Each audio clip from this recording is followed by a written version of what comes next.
मेरा नाम आदित्य पाल है और अभी मैं ट्रिपल ITCC टीम से CSC कर रहा हूँ बीटेक में। और मैं अभी गया सिटी में रहता हूँ और मेरी मेंस की रैंक 34,000 है। तो आज हम जैसे कि प्रोबेबिलिटी चैप्टर 13 मिसलेनियस एक्सरसाइज करने वाले हैं एनसीईआरटी बुक का। तो आज अभी हम इसमें देखेंगे पहला क्वेश्चन में क्या बोल रहा है कि if A and B are two events such that probability A is not equal to zero, probability जो A की है वो is not equal to zero. ठीक है। और हमें बोल रहा है फाइंड प्रोबेबिलिटी दी कंडीशन है। ओके, हमें ये पूछ रहा है। तो उसके लिए हमें दो कंडीशन दी है। पहले में कंडीशन दिया है कि A is a subset of B. तो अगर ए सबसेट ऑफ बी है तो हम उसको वेन डायग्राम के थ्रू बना के देखेंगे। तो जो बी होगा, B will be a bigger circle और A will be a smaller circle inside it. ठीक है। तो इसको हम इस कंडीशन को बोलेंगे A is a subset of B. सारे एलिमेंट्स जो ए के हैं वो एक्चुअली बी में भी प्रेजेंट होंगे। इसको बोलते हैं कि A is the subset of B. ठीक है। Now will go on next part इसमें। तो अगर जब हमें पता है कि A the subset of B तो हम ये भी लिख सकते हैं A intersection B is equal to A. ठीक है। अब इसमें हम लिखेंगे probability A intersection B is equal to P A. हम दोनों साइड प्रोबेबिलिटी लगा रहे हैं तो हमारा ये कंडीशन आ गया यहाँ से। इसको हम फर्स्ट से डिनोट कर रहे हैं। अब नाउ हम देखेंगे। हम हम जैसे कि जानते हैं प्रोबेबिलिटी बी कंडीशन ए की फॉर्मूला क्या है, is equal to probability B intersection A by probability of A. ठीक है। हम हमारे पास पी ए की वैल्यू है। पी ए हमें तो हम पी ए की वैल्यू नहीं है, पर हम ये जानते हैं कि probability B intersection A P A के बराबर है। तो हम इसमें इसकी वैल्यू पुट कर देंगे और हम दोनों एक ही चीज है तो वो दोनों एक दूसरे को काट लेगी और इसकी वैल्यू बनाएगी। ठीक है। अब सेकंड केस में चलते हैं। सेकंड केस में बोल रहा है A intersection B equal to 5। मतलब ए और बी का अगर ऐसे देखें, ये ऐसे ए होगा और ये बी होगा। ठीक है। ए और बी के बीच में कुछ कॉमन नहीं है, इज नथिंग इन कॉमन। तो हमारा P A intersection B equal to zero हो जाएगा। और पी बी कंडीशन ए हमारा P B intersection A by P A. जैसा कि हम जानते हैं कि अगर कोई भी नंबर का मतलब कोई भी फ्रैक्शन अगर न्यूमरेटर जीरो हो जाए तो उसका डिनोमिनेटर कुछ भी हो कोई मतलब नहीं है तो उसकी आंसर जीरो हो जाएगी। तो हमारे यहाँ पे आ रहा है P B inter P condition है जीरो। ठीक है। हम चलेंगे सेकंड क्वेश्चन की ओर। और सेकंड क्वेश्चन में हमें क्या बोल रहा है, a couple has two children, find the probability that the both children are male if it is known that at least one of the children is male. तो हमें पूछ रहा है कि a couple has two children, find the probability that the both children are male if it if it is known that at least one of the children is male. ठीक है। तो हमारे पास जैसे एक कपल है, सी उससे डिनोट कर रहे हैं और उसके दो चिल्ड्रन है। ठीक है। तो हम बी से बॉय को डिनोट करेंगे और जी से गर्ल को डिनोट करेंगे। तो जैसे कि यहाँ पे सैंपल स्पेस हमारे पास क्या आएगा, हमारे पास चार कंडीशन है क्योंकि दो दो के टू इंटू टू कंडीशन होंगी तो टोटल फोर कंडीशन होंगी। ठीक है। पहला क्या होगा कि दोनों बॉय हो, दूसरा होगा कि एक बॉय हो और दूसरी गर्ल हो, तीसरा ये होगा कि एक गर्ल हो दूसरा बॉय हो, और चौथा ये है कि दोनों गर्ल हो। यहाँ पे हम एक और चीज देखें कि जो पहले आ रहा है उसको हम मानेंगे कि वो एल्डर है और जो दूसरा आ रहा है उसको हम मानेंगे कि वो यंगर है। ठीक है। जैसे इस केस में ये बी यंगर होगा और ये वाला भी ये वाला भी एल्डर होगा और ये वाला भी यंगर होगा। इस केस में ये वाला भी यंग ओल्डर होगा और ये वाली गर्ल यंगर होगी। ये वाली गर्ल इस केस में ओल्डर होगी और इसमें बॉय यंगर होगा। और इसमें ये गर्ल ओल्डर होगी और ये गर्ल यंगर होगी। ठीक है। मतलब लेफ्ट साइड ओल्डर और राइट साइड यंगर। अब हमें यहाँ पे पूछा क्या जा रहा है, probability both children are males if it's known that at least one of the children is male. ठीक है। हमें पूछा जा रहा है कि हमें ये पता है कि एक बच्चा मेल है। अब इसमें ये प्रोबेबिलिटी निकालो कि वो दोनों बच्चे मेल होंगे। ठीक है। तो हमारे पास ये कंडीशन नहीं होगी कि बोथ चिल्ड्रन आर मेल। रेफ कंडीशन हमारे पास है at least one child in male. हम इसके ऊपर ये कंडीशन प्रोबेबिलिटी निकाल रहे, प्रोबेबिलिटी ई कंडीशन है, ठीक है। हमें गिवन है कि प्रोबेबिलिटी ऑफ ई क्या होगी, कि वो परिणाम है, एक ही कंडीशन है तो 1/4 उसको लिखेंगे। प्रोबेबिलिटी एफ हमें दी हुई at least one children is male, ठीक है। At least one children is mail में तो तीन कंडीशन आ रही है, एक दोनों बार मेल होता है, एक बार मेल हो और दूसरी बार एक बार मेल हो, ठीक है। तो उसके तीन कंडीशन है, तो 3/4 इसकी प्रोबेबिलिटी आ गई। अब दोनों में हमारे कॉमन केस क्या है, दोनों में हमारी कॉमन केस बस बी है, ठीक है। हमारी ये कॉमन केस है ना, कॉमन केस, तो इसकी प्रोबेबिलिटी हमारी 3/4 है। अब हम इसकी एक है इस सॉरी इसकी प्रोबेबिलिटी 1/4 होगी, ठीक है। अब प्रोबेबिलिटी ई कंडीशन 4, ई कंडीशन एफ को हम लोग जैसे कि for base probability E condition और कंडीशन प्रोबेबिलिटी होती है, तो कंडीशन प्रोबेबिलिटी की फॉर्मूला से हम लिख सकते हैं E intersection F by P of F, ठीक है। तो इसको हम हमारे पास इसकी वैल्यू है, इसकी वैल्यू हम लोग डालेंगे क्वेश्चन में और हमारी आंसर आ जाएगी, ठीक है। हमारी इसमें आंसर आ रही है 1/3। हम आ रहे सेकंड क्वेश्चन में, सेकंड क्वेश्चन में क्या बोले जा रहा है, हमें पूछा क्या जा रहा था कि प्रोबेबिलिटी वो children of female if it's known the Elder child is female, ठीक है। हमें यहाँ पे कंडीशनल प्रोबेबिलिटी पूछी जा रही है, प्रोबेबिलिटी ई कंडीशन है, ठीक है। अब हम इसमें चलेंगे, हमारे को प्रोबेबिलिटी ऑफ ई क्या है, कि वो चिल्ड्रन आर फीमेल, तो हमारी यही प्रोबेबिलिटी की 1/4 होगी। अब हमारी प्रोबेबिलिटी एफ में है कि एल्डर चाइल्ड फीमेल, तो एल्डर चाइल्ड फीमेल में तो दो ही कंडीशन आ रही है यहाँ पे, तो इसकी प्रोबेबिलिटी हाफ हो जाएगी। और दोनों की इंटरसेक्शन वाली केस में, ई इंटरसेक्शन एफ वाली केस में सिंपली एक प्रोबेबिलिटी आ रही है कि जी और जी दोनों लड़कियां हो, तो वो 1/4 होगी। अब हम वापस कंडीशन प्रोबेबिलिटी वाली फॉर्मूला निकाल लगाएंगे, probability E intersection F bye probability of F, और उसकी वैल्यू हमारी आएगी 1/4 बाई 1/2, ठीक है। तो ये हमारी आंसर आ गई। अब नेक्स्ट हम आते हैं थर्ड क्वेश्चन में। थर्ड क्वेश्चन में हमें बोला जा रहा है, थर्ड क्वेश्चन में बोला जा रहा है कि suppose that 5% of men and 0.25% of women have grey hairs, ठीक है। 5% ऑफ मेन और 0.25% of men women have grey hair, मतलब सफेद बालों। A grey haired person is selected at random, what is the probability of person being male, assume that there are equal number of males and female.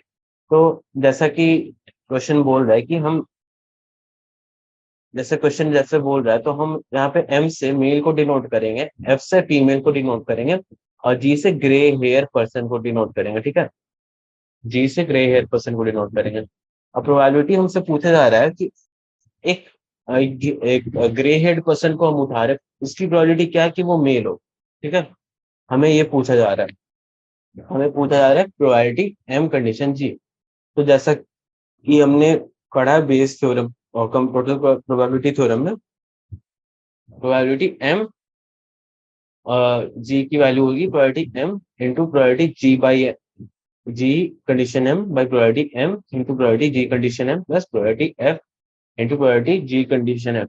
मतलब probability of male कि वो mail होगा into probability, अगर वो mail हो तो उसका grey hair हो, उसकी प्रोबेबिलिटी बाई प्रोबेबिलिटी मेल हो, और प्रोबेबिलिटी मेल हो तो उसकी ग्रे हेयर होने की प्रोबेबिलिटी प्लस प्रोबेबिलिटी फीमेल हो इंटू प्रोबेबिलिटी उसकी ग्रे हेयर होने, फीमेल हो की ग्रे हेयर होने की।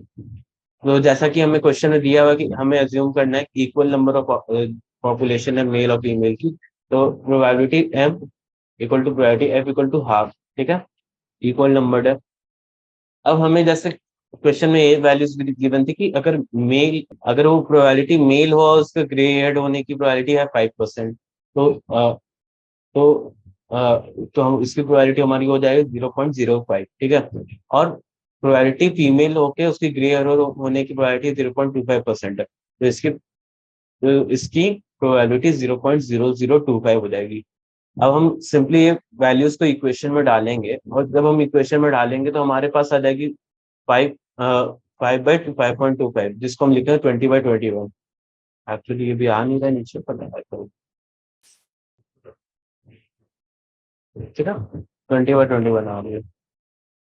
अब फोर्थ क्वेश्चन में आता है, तो फोर्थ क्वेश्चन में क्या पूछा जा रहा है? Suppose that 90% of people are right handed. 90% people हमारे यहाँ जो मिल रहे हैं वो राइट हैंडेड है, वो राइट हैंडेड है, ठीक है, right handed. What is the probability that the at most six of the random people of sample of 10 people are right-handed? हमें पूछा रहा है कि क्या है कि ज्यादा से ज्यादा 6 लोगों, वो जो 10 लोगों के सैंपल में 6 लोगों के राइट हैंडेड होने की प्रोबेबिलिटी क्या है? ज्यादा से ज्यादा, ठीक है, ज्यादा से ज्यादा 6 लोगों की, उससे ज्यादा नहीं। तो अगर हम सबसे इम्पोर्टेंट चीज हमें जो मतलब इस क्वेश्चन में मतलब पूरे एक्सरसाइज में सबसे इम्पोर्टेंट अगर मैं बोलूंगा तो ये क्वेश्चन होती है, क्योंकि इस क्वेश्चन में एक बेसिक अंडरस्टैंडिंग वाली चीज है कि जब भी हम पॉपुलेशन से डील करते हैं, जब भी हमारे पास ये क्वेश्चन आता है कि रैंडम पॉपुलेशन गिवन हो, random number of people given हो, तो उसमें हम लोग यूज करेंगे बर्नौली ट्रायल। बर्नौली ट्रायल क्या होता है? कुछ नहीं, हमारे पास बर्नौली इक्वेशंस होती है। बर्नौली इक्वेशन हमें, जैसे हम, अगर हम लोग का कोई वैल्यू होगा, जैसे प्रोबेबिलिटी के इक्वल टू के की, ठीक है, तो उसकी हम कैसे लिखें? सिग्मा आई इक्वल टू 1 से लेके n into p of n into q of n minus k, ठीक है। ये हमारी होती है बर्नौलीज इक्वेशन, बर्नौली ट्रायल, ठीक है। अब हम आगे चलेंगे इसमें। सो यहाँ पे देख रहे हो जैसे कि x has a binomial distribution, ठीक है, बाइनोमियल डिस्ट्रीब्यूशन है जैसे, तो इसको हम लिखेंगे x equal to x n c x. अच्छा, एन सी एक्स वाली टर्म मैंने छोड़ दी थी, वो भी आती है, और into q n minus x into p of x, ठीक है।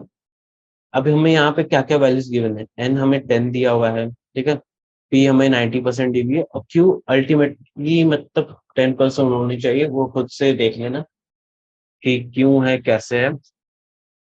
यहाँ पे क्यू हमारे को 10% क्यों है, समझ जाना, क्योंकि वो लेफ्ट हैंडेड है, ठीक है, ज्यादा दिमाग मत लगाओ, लेफ्ट हैंडेड है वो, इसलिए 10% है।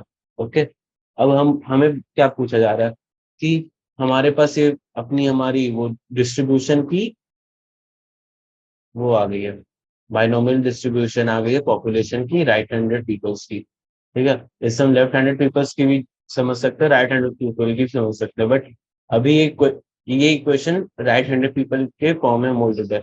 अगर लेफ्ट हैंडेड पीपल के फॉर्म में मोल्डेड होती तो ये एक्स इसके इधर पे आती और 10 - एक्स इसके इधर पे आती, ठीक है। तो जिस तरफ होती है उस तरफ एक्स डोमिनेटेड होती है, ठीक है। अब हम लिखेंगे P at most 6 are right handed. हमें प्रोबेबिलिटी का पूछा गया था एटमोस्ट 6 आर राइट हैंडेड, ठीक है। उसको हम लोग कैसे लिख सकते हैं? P x less than equal to 6। कैसे लिखा हमने? At most 6, at most 6 are right hand people, मतलब ज्यादा से ज्यादा 6 से कम हो तो चलेगा, तो क्या क्या समझा?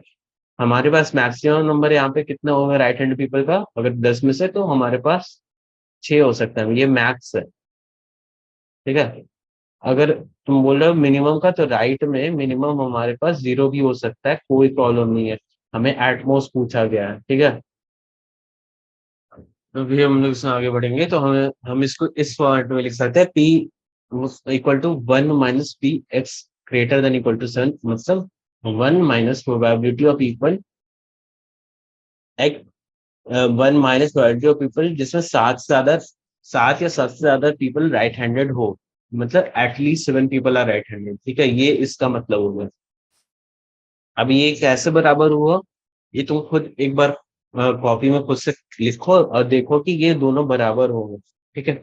अब ये हम मैंने ऐसा क्यों लिखा, इसकी आगे तुमको एक बहुत अच्छी सी एक्सप्लेनेशन है, देखो ये।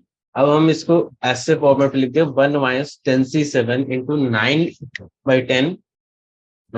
हम हर बार के लिए, हर केसेस के लिए फुल फॉर्मेट में लिख दिया, 10c7 × 9/10⁷ into 1/10⁻³ plus 10c8 × 9 by 10⁸ into 1/10⁻² plus 10c9 × 9 9 into 1/10 और 10c10 × 9 9/10⁻10 इंटू 1/10, ठीक है। हमने इस फॉर्मेट में लिख दिया। अब हम इसको एक सिंपल फॉर्मेट में लिख सकते हैं, 1 - सिग्मा r इक्वल टू 7 से 10 10 CR इंटू 9/10 की पावर r इंटू 1/10 10 - 8, ठीक है।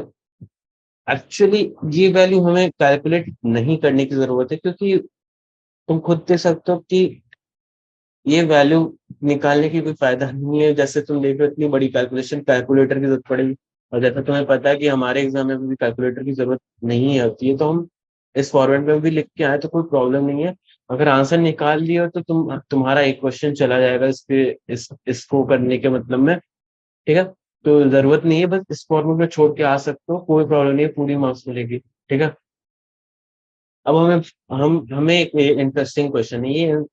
इंटरेस्टिंग क्वेश्चन इसलिए कि ये जेई में भी आता है, और काफी बच्चे बस इसलिए नहीं बना पाते कि इसमें छोटी छोटी गलतियां हो जाती है। जैसे कि कभी कभी ऐसा होता है कि हाँ, आपको आंसर, आपने पूरी प्रोसेस सही की है, बट एट द एंड आपने सोचा कि नहीं नहीं, ट्यूसडे थर्सडे में कंफ्यूजन हो गया और उसके कारण आपने अलग अलग चीजें कर दी। इसलिए थोड़ा सा इस क्वेश्चन में बहुत मतलब बेसिकली ध्यान से देख के लिखो। जैसे अभी देखो, पहले तो नंबर ऑफ वीक्स निकालो। हमें लीप ईयर दिया हुआ है कि पहले क्वेश्चन देख लो। If a leap year is selected at random, what is the chance that it will contain 53 Tuesday, ठीक है। तो एज यू ऑल नो कि एक साल में 52 वीक्स होती ही है, ठीक है। ये कंफर्म है। एक साल में हमारे पास 52 हफ्ते होते ही हैं, ठीक है। अब हमसे बोल रहा है कि ये लीप ईयर है। लीप ईयर में क्या अंतर होता है? नॉर्मल ईयर में हमारे पास 365 दिन होते हैं, 365 डेज होते हैं, और लीप ईयर में हमारे पास +1 डे हो जाता है, मतलब 366 डेज, ठीक है। तो लीप ईयर है 366 डेज, और उसमें हमें नंबर ऑफ वीक्स हमने निकाला, तो उसमें 52 वीक्स है, जो कि श्योर है 52 होगा, 53 कभी नहीं हो सकता। तो 52 वीक्स है, ठीक है। और इससे मैंने इसको पार्शियल फ्रैक्शन में लिख दिया, 52 × 2/7, ठीक है। तो मतलब इसका क्या मतलब होता है कि एक लीप ईयर में 52 वीक्स हो और 2 एक्स्ट्रा डेज होते हैं। तो ये तो श्योरिटी है कि हमारे पास 52 ट्यूसडे हो गए हैं एक लीप ईयर में। हमें क्या निकालना है? हमें निकालना है कि क्या प्रोबेबिलिटी है कि 53 ट्यूसडे होता है। तो हम एक काम करते हैं, हम सैंपल स्पेस निकालते हैं कि वो अगले 2 दिन हो क्या सकते हैं। तो शायद वो तुम देखो कि क्या होंगे। यहाँ पे मैंने लिखा हुआ है, मंडे ट्यूसडे हो सकते हैं, ट्यूसडे वेडनेसडे हो सकते हैं, वेडनेसडे थर्सडे हो सकते हैं, थर्सडे फ्राइडे हो सकते हैं, फ्राइडे सैटरडे हो सकता है, सैटरडे संडे हो सकते हैं, और संडे मंडे हो सकता है। फिर उसका मंडे ट्यूसडे रिपीट हो जाएगा। तो हम जैसे देख सकते हैं कि यहाँ पे हमारे पास कितने, 1 2 3 4 5 6 7 सैंपल सेट में सात सात है, ठीक है। सैंपल सेट में सात सात सात ऑप्शन अवेलेबल है।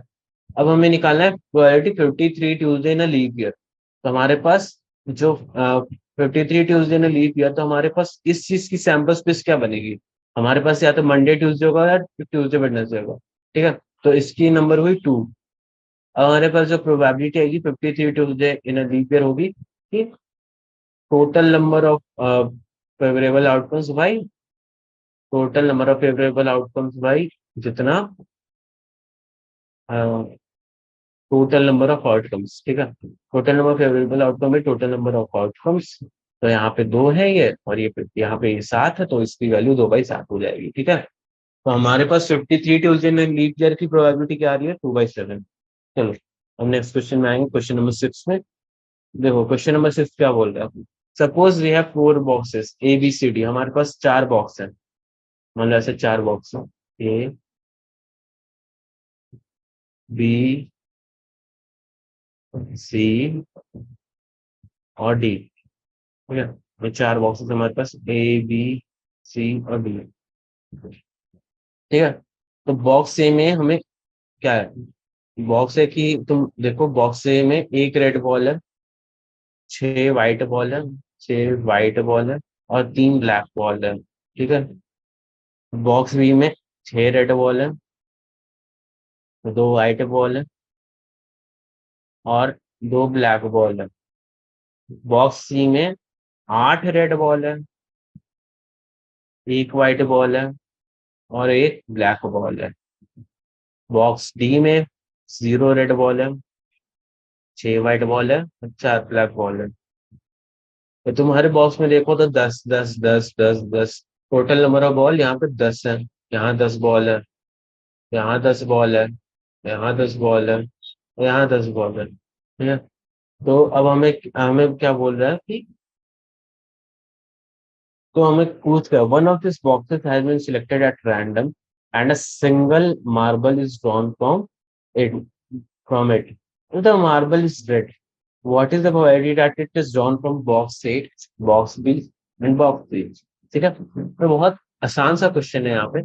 हमारे को बोला गया one of this boxes are selected random and a single marble is drawn from it, the marble is red. What is the probability that is drawn from box A, box B, box C? तो हमें यहाँ पे वो total probability theorem use करनी होगी। हमें पूछ रहा है कि बॉक्स से बॉक्स बी और बॉक्स सी से अ, हमें पता है रेड मार्बल है, और बॉक्स से बॉक्स बी बॉक्स सी से निकालने की क्या क्या प्रोबेबिलिटी, ठीक है। तो हम आर से रेड मार्बल को डिनोट करेंगे, ए से बॉक्स ए को डिनोट करेंगे, बी से बॉक्स बी को डिनोट करेंगे, और सी से बॉक्स सी को डिनोट करेंगे, और डी से बॉक्स डी को डिनोट करेंगे। जैसा कि हमने पहले बताया कि प्रोबेबिलिटी की अगर वो बॉल रेड हो और ए सी हो, उसकी प्रोबेबिलिटी क्या होगी। तो मैंने इसको बहुत एक कंटेजियस फॉर्म में लिखा है। जैसे कि मैं एक ही का मैं फुल फॉर्म में लिखूंगा, तो बस तुम देख के समझ जाना। तो मैं इसी को एक बार फुल फॉर्म में लिख रहा हूँ कि ये है क्या actually. Probability A into probability red हो और ए बॉक्स से हो, ठीक है, भाई probability A into probability red हो,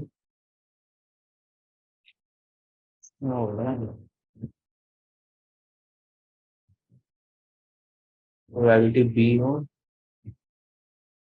इंटू प्रोबेबिलिटी रेड हो बी बॉक्स से हो, ठीक है, प्लस प्रोबेबिलिटी सी इंटू प्रोबेबिलिटी रेड हो और सी बॉक्स से हो, plus probability D probability red हो और डी बॉक्स से हो, ठीक है। तो ये चीज हम निकालने की यहाँ कोशिश कर रहे हैं।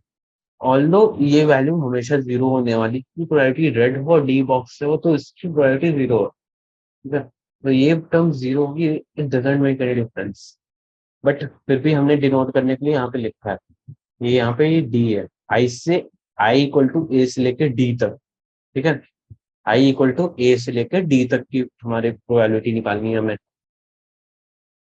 अब हम अपने क्वेश्चन में आगे बढ़ते हैं, और इस क्वेश्चन में हम देखते हैं कि तो मैंने तीनों को उस फॉर्मेट में लिखा है जैसे कि मैंने बताया। हम इस क्वेश्चन में आगे बढ़ते हैं, जैसे हमने सेकेंड वाली पार्ट को भी लिख दी कि प्रोबेबिलिटी रेड हो बॉक्स 20 से आई हो, तो उसको हमने इस फॉर्मेट में लिख दिया। प्रोबेबिलिटी सी हो और प्रोबेबिलिटी रेड हो की और सी बॉक्स से आई हो, इसको भी हमने इस फॉर्मेट में लिख दिया। अब इस अब हमें गिवन क्या क्या चीज थी। गिवन थी कि हमारे पास चारों बॉक्स आइडेंटिकल है, चारों में से कोई भी बॉक्स चुनने की प्रोबेबिलिटी 1/4 आएगी। मतलब probability A equal to probability B equal to probability C equal to probability equal D equal to 1/4 होगी। अब हम जैसा कि number of balls in the boxes क्या थी हमारे पास, पहले ए बॉक्स में red number of red balls 1 थी, इसमें हमारी नंबर ऑफ रेड बॉल्स 6 थी, इसमें हमारी नंबर ऑफ रेड बॉल्स 8 थी, और हमारी इसमें 0 थी, ठीक है। तो हम सारी जो वैल्यूज हैं इसको जब इक्वेशन में डाल रहे हैं, मान लो इस पहली वाली इक्वेशन में हम ये सारी वैल्यूज डालेंगे, और सारी वैल्यू डाल के हम जब कैलकुलेट करेंगे तो हमारी प्रोबेबिलिटी रेड बॉल और ए से आ रही हो उसकी प्रोबेबिलिटी 1/15 होगी। प्रोबेबिलिटी रेड बॉल हो और बी से आ रही हो उसकी प्रोबेबिलिटी 2/5 होगी। प्रोबेबिलिटी सी हो, रेड बॉल हो और सी से आ रही हो उसकी प्रोबेबिलिटी 8/15 होगी। तो ये तीनों पार्ट हमने यहाँ पे सॉल्व कर दिए, काफी इजिली सॉल्व होगा। बस आपको कैलकुलेशन में देखना, कैलकुलेशन होता है ना, कैलकुलेशन मोस्टली बच्चे इसको बहुत लाइटली लेते हैं, लाइटली इन द सेंस कि अगर आप जैसे देखो, अगर आपको बोल रहे हैं कि 100 आ, जैसे एक मान लो एक सिंपल सा सवाल है कि अगर हमारे पास like 400 into 100 into 200 into by 300 into 10 to the power 3 है, तो मोस्टली क्या होता है कि जल्दबाजी करने में बच्चे ये करते हैं, ये भी मतलब वो देखते नहीं है, बस ऐसे काटते काटते काटते फिर उनकी कैलकुलेशन पूरी गलत हो जाती है। बहुत गंदे तरीके से बनाना is not solving the maths. Okay, तो लाइक मैंने खुद ये मिस्टेक की हुई है, इसलिए मैं बता दे रहा हूँ कि अगर मैथ्स में तुम बना रहे हो, मैथ्स बनाना होता है तो तुम इजली बनाओ। गन लाइक अगर आप ऐसे लिख रहे हो 9 लिख रहे हो 8 लिख रहे हो, तो आपको 9 और 8 में फर्क होना चाहिए। आपको आपका वो बनाने का तरीका चाहे कितना भी अच्छा हो, कितना भी अच्छा मैथ आता हो, बट अगर आप सही से नहीं बना पा रहे हो, आपकी वहां पे मार्क्स कटेगी। ठीक है, तो सेकंड क्वेश्चन में प्रोसीड करते हैं। Assume that the chances of patient having a heart attack is 40%। एक एक पेशेंट है, उसको अगर हार्ट अटैक हो, उसकी चांसेस 40% है।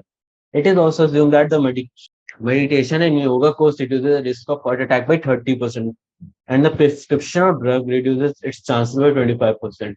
ठीक है, at a time the patient chooses any one of the two options with equal probabilities, it is given that after going through one or two options, patient selected item random suffers a heart attack।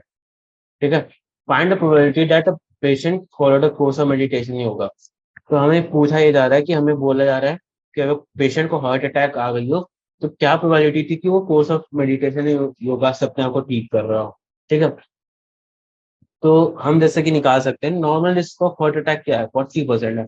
After doing meditation in yoga risk goes down में 30%, still 70% risk बची रहती है। तो हमारी यहाँ पे risk factor कितनी हो जाएगी, 28%। वही अगर हम देखें तो हमारी मेडिकेशन के टाइम है, मेडिटेशन के टाइम हमारी रिस्क मतलब हमारी 25% रिस्क कम हो जाती है, 75% रिस्क बची रहती है। तो उस टाइम हमारी कितनी होगी, 40 into 75%, which is equal to 30% हमारी होगी। ठीक है, ये मैंने कैलकुलेशन दिमाग में कर ली, आप इतना चिंता मत करो, हो जाती है फास्ट कैलकुलेशन, आप कर सकते हो। बट आई प्रिस्क्राइब की अभी तुम आराम से कैलकुलेशन करो, कोई प्रॉब्लम नहीं है। मैंने देखो क्या किया था, 75% हमेशा याद रखो, 3/4 होता है, 3/4 40% का क्या होगा, 30% और सिंपल सी है। ठीक है, इसलिए थोड़ा विजुअलाइज करके, पैटर्न विजुअलाइज करके तुम आराम से क्वेश्चन जल्दी जल्दी सॉल्व कर सकते हो। मेंस में सबसे इंपॉर्टेंट होता है कि कितने जल्दी, मीन्स ये नहीं बोल रहा है तुम कितने सवाल बनाओगे। ठीक है, मीन्स मीन्स तुमसे ये करवाता है तुम कितने सवाल, अगर तुम्हारे पास 100 सवाल है, ठीक है, 100 सवाल है मेंस में, तो तुम भले ही 20 क्वेश्चन बना पाओ, पर 20 क्वेश्चन अगर तुम अपने 1 घंटे के टाइम लिमिट में बना रहे हो ना, 1 घंटे के टाइम लिमिट में बना रहे हो, बहुत अच्छी बात है। ठीक है, 100 100 मार्क्स का पेपर होता, सॉरी सॉरी, क्वेश्चन हमारे पास मेंस में 25 होते हैं। तो मान लो 10 क्वेश्चन ही बना लो 1 घंटे में तुम्हारे, और सही से बनाओ, तो तुम्हारे 40 नंबर आ रहे हैं। बहुत लोगों के नहीं आते, मेरे खुद 9 नंबर आए थे। फिर भी भले मेरी फिजिक्स केमिस्ट्री अच्छी थी, फिजिक्स केमिस्ट्री में मैंने अच्छे मार्क्स लाए थे, केमिस्ट्री में मैंने 80 के आसपास लाया था, फिजिक्स में भी मेरे 75 कुछ थे। ठीक है, तो मेरी मैथ ही वीक थी एक्चुअली, बट बेसिस काफी क्लियर थे। एक्चुअली मैथ्स की प्रैक्टिस नहीं की थी मैंने, दैट्स वाई। अब देखो, रिस्क क्या हो गई, रिस्क हमारी 28% हो गई।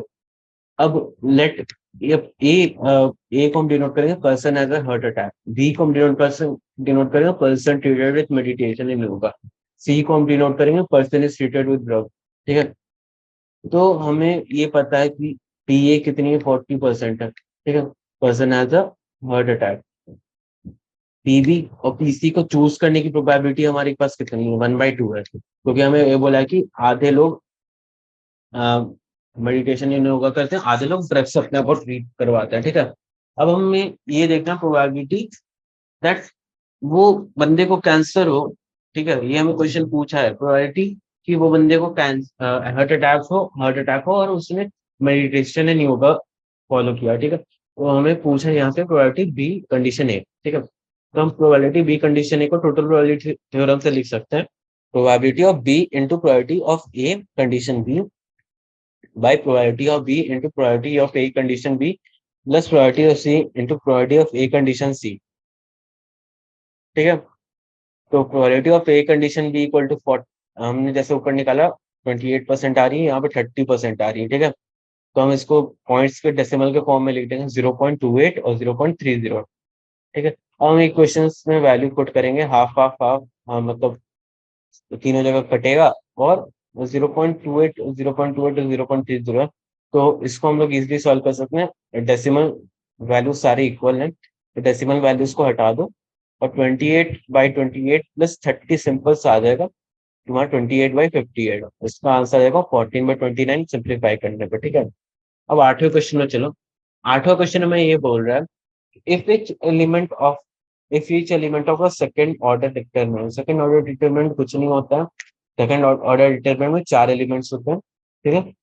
सेकंड ऑर्डर अगर बोला जा रहा है, first order element, first order determinant actually कुछ नहीं, मतलब मीनिंगलेस टाइप का होता है, ऐसा होता है कुछ A1 A2, ठीक है। फर्स्ट ऑर्डर डिटरमिनेंट या फिर ऐसे लिख सकते हो B1 B2, सिंपल सा, सॉरी, ऐसे पैरेलल लाइंस नहीं रहती, मतलब B1 B2, ठीक है। ये फर्स्ट ऑर्डर डिटरमिनेंट होता है, ये सेकंड ऑर्डर अपना डिटरमिनेंट होगा। तो इसमें ये बोला इफ ईच एलिमेंट, मतलब एलिमेंट के ऑप्शन दो ही है, अगर A1 है तो वो 0 होगा या 1 होगा, ठीक है। What is the probability that the value of determinant is positive, assume that individual entities of determinant are chosen independently, each being assumed with probability half। कुछ नहीं, वो बोला जा रहा है कि 0 1 की प्रोबेबिलिटी हाफ होगी।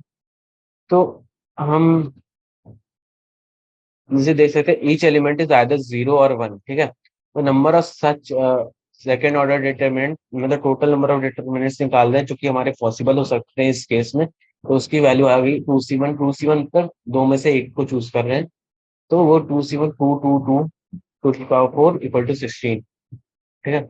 Now for values to be positive, तो वैल्यू पॉजिटिव होने के लिए हमारे पास तीन चीज, मतलब एक दो दो चीजें हैं, ये पोजीशन और ये पोजीशन में 1 1 फिक्स रहेगा, और ठीक है। और ये दोनों पोजीशन में 1 1 1 1 नहीं आ सकते, या तो एक, या तो 0 0 हो, या फिर 0 1 हो, या फिर 1 0 हो। यही तीन कंडीशंस है जहाँ पे इस डिटर्मिनेंट की वैल्यू पॉजिटिव होगी। और अदर केसेस, मतलब ऑल लेफ्ट 13 केसेस में या तो उसकी वैल्यू निगेटिव होगी या फिर 0 होगी, ठीक है। ऑल लेफ्ट 13 केसेस में या तो वैल्यू निगेटिव होगी या फिर 0 होगी। तो हमारे पास value of determinant is positive, ठीक है। तो हम लोग नंबर ऑफ फेवरेबल केसेस में total number of cases, simple सा ये 3/16, ये क्वेश्चन बस समझने के लिए इम्पोर्टेंट, तुम्हारी बेसिक अंडरस्टैंडिंग क्या है उसकी ही है, ठीक है। ये क्वेश्चन हार्ड नहीं होता, ये क्वेश्चन हार्ड नहीं है, हार्ड बिल्कुल नहीं है। ये क्वेश्चन या तो इजी कैटेगरी में आएगी, ठीक है, या तो इजी में आएगी या फिर मीडियम में आएगी, ज्यादा से ज्यादा मीडियम होगी, ठीक है। हार्ड में नहीं आ रही क्वेश्चन।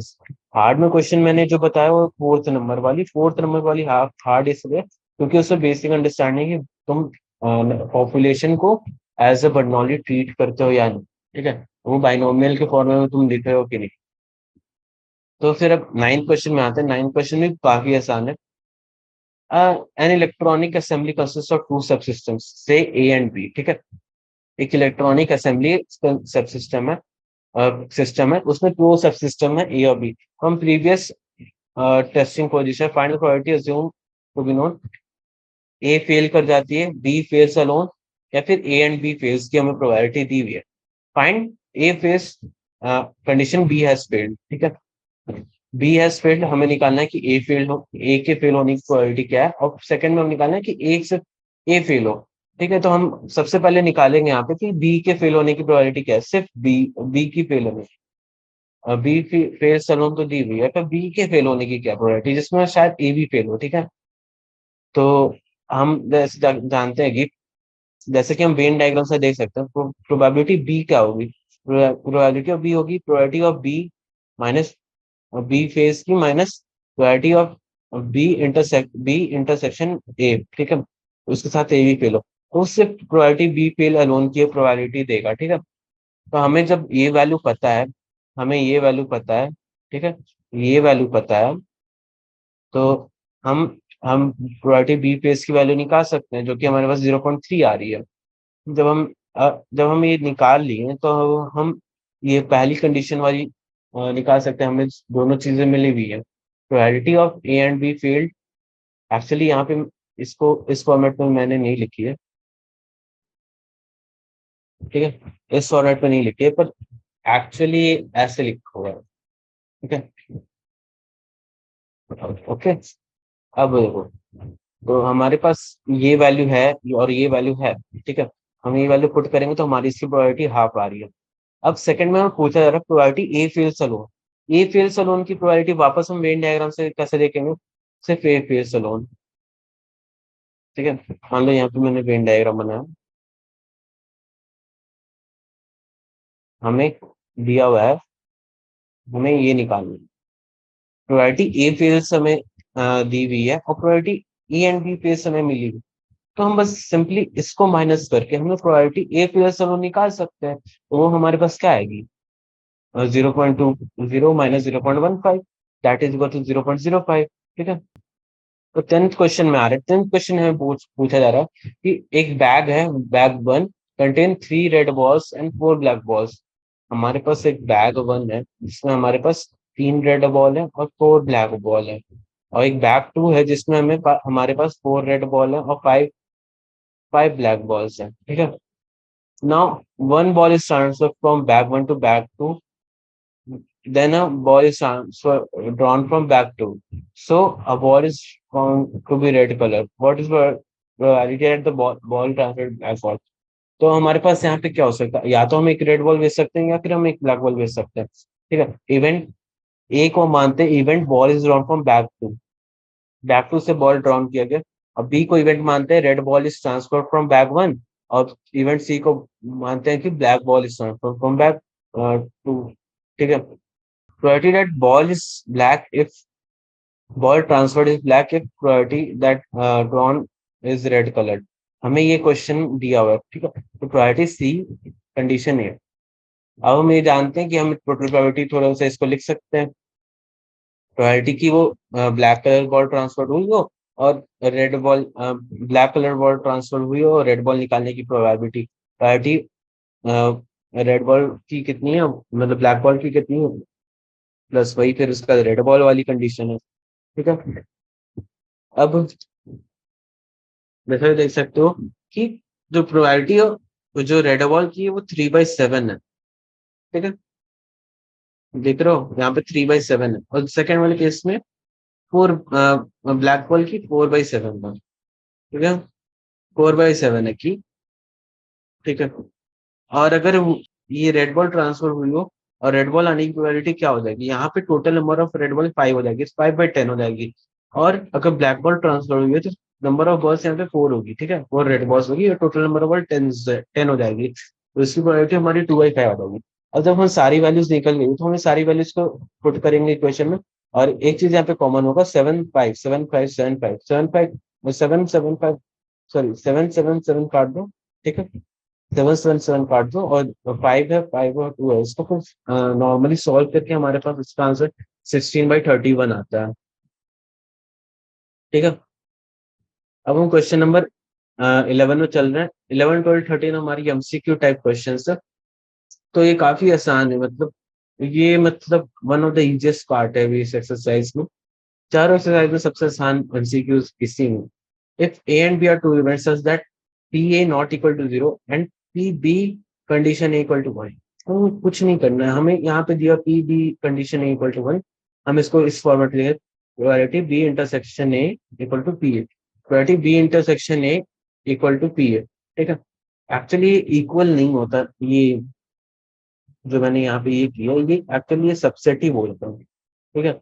बी इंटरसेक्शन ए की अगर सबसेट अगर ए हो, ठीक है, तो हम ये बोल सकते हैं कि ये बी और ए में बी बड़ा हुआ तभी इसकी ये तभी ए का सबसेट आ रहा है, ठीक है, या फिर ये तुम मान सकते हो, इधर से ये रिड्यूस कर सकते हो कि अगर बी इंटरसेक्शन ए का सबसेट ए के बराबर है तो वो टोटली एक ही चीज, एक ही एलिमेंट ही होगी उसमें, एक ही। अगर इसमें ऐसे लिखे तो अगर मान लो एक्स बिलोंग्स टू ए है तो x belongs to A intersection B भी है, ठीक है। तो ये चीज से हम समझ सकते हैं कि जो ये इसका है, जो इसका जो इसका पावर सेट होगा वो उसके बराबर होगा, क्योंकि तो हम यहाँ से कह सकते हैं कि B intersection A equal to A, ये चीज होगी, ठीक है। और यहाँ से फिर हम कह सकते हैं कि A is a subset of B, ठीक है। भाई अगर अगर हमारे ये चीज आ रही है तो हम पहला पहला ऑप्शन हमारा सही होगा। तो हमारा ये पहला ऑप्शन सही होगा कि A is a subset of B. और क्वेश्चन नंबर 12 में चलता है। 12 में क्या बोल रहा है कि पी 12 में बोल रहा है कि probability A condition B is greater than P, then which of the following is correct. तो जैसे हमें दिया रहता है, हमें इंफॉर्मेशन गिवन है, हम उससे बस फुल फॉर्म में लिख के जाएंगे। हम ए इंटरसेक्शन बी लिखेंगे बाय पी बी होगा इसका वैल्यू, और पी बी को हम उधर भेज दे रहे हैं, ठीक है। हम ये जानते हैं probability of B condition A क्या होगा, probability of A intersection B by P A. अब वापस हम पी ए को उधर मल्टीप्लाई करने के लिए भेज दे रहे हैं, और इसकी वैल्यू को हम, ये जो हमारी ये वैल्यू आएगी हम उसको उधर पुट कर देंगे, ठीक है। जब हम उधर पुट करेंगे तो पी ए कट जाएगा, ठीक है। पी ए कट जाएगा तो हमारे पास सिंपली एक बार में ये कंडीशन आ जाएगी कि P B condition A is greater than P B, ठीक है। ये कंडीशन आ जाएगी सी। 13 क्वेश्चन में चलें। 13 क्वेश्चन में हमें क्या दिया, 13 क्वेश्चन में हमें सीधे फॉर्मूला दिया हुआ है P A plus P B minus P A intersection B equal to P A काट दो, P B equal to P A intersection B, 1 equal to P A intersection by B by P B, जो कि हमारे सीधे सीधे आंखों के सामने ये वैल्यू आ रही है बी, ठीक है। तो 13 का हमारे बी आंसर आ जाएगा। तो ऐसे मैंने नीचे सॉल्व भी किया हुआ है, बट मैंने जैसे बताया कि इतनी आसान सवाल है इस एक्सरसाइज में कि ये आप आराम से बना लोगे, ठीक है। तो हमारा ये मिसलेनियस एक्सरसाइज भी हो रहा है, इसके साथ हमारा प्रोबेबिलिटी चैप्टर के सारे क्वेश्चन सॉल्व होते हैं। तो अगर कोई डाउट हो तो फिर अगर कोई किसी भी तरीके से अगर आप कांटेक्ट कर सकते हो तो मेरे को कांटेक्ट कर सकते हो, कोई प्रॉब्लम नहीं है। अगर कोई डाउट होगा तो आप पूछ सकते हो। तो फिर मैं अभी खत्म कर रहा हूँ। Thank you for attending the class.